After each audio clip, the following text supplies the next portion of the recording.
Welcome back to LGBT NDE. My name is Oliver, and I'm honored to guide you through another story from our community. As always, I want to acknowledge the person who made it possible for us to share it with you.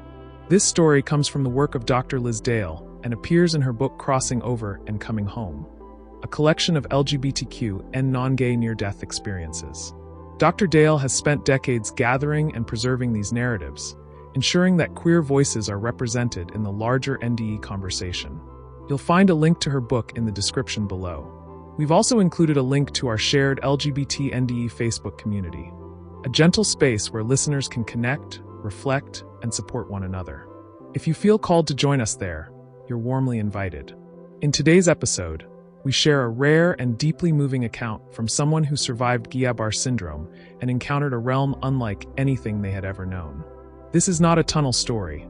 This is a story of infinite vision, of seeing in every direction at once, of a sky blacker than night and filled with billions of impossibly bright stars.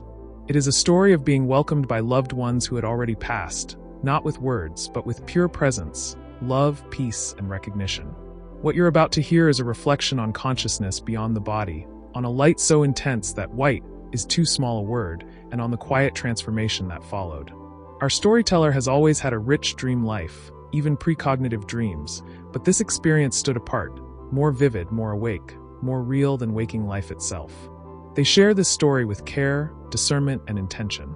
And today, with their permission, we offer it to you. Settle in, open your heart, and allow this extraordinary experience to unfold.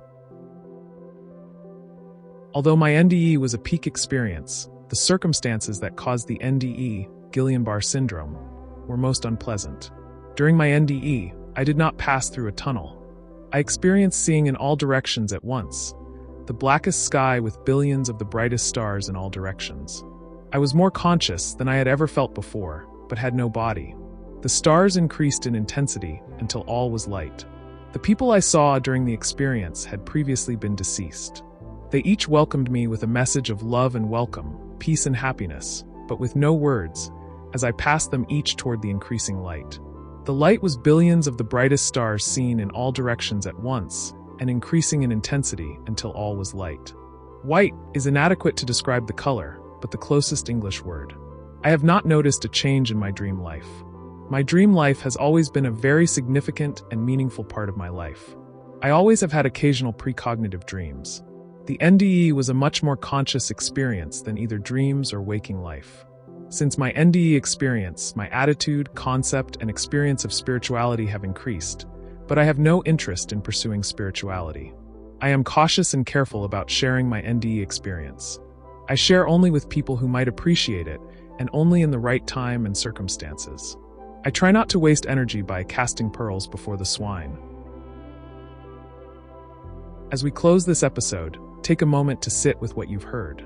Stories like this remind us that consciousness is far wider than we imagine, that love reaches farther than the boundaries of a single lifetime, and that each of us is held in ways we may not always see.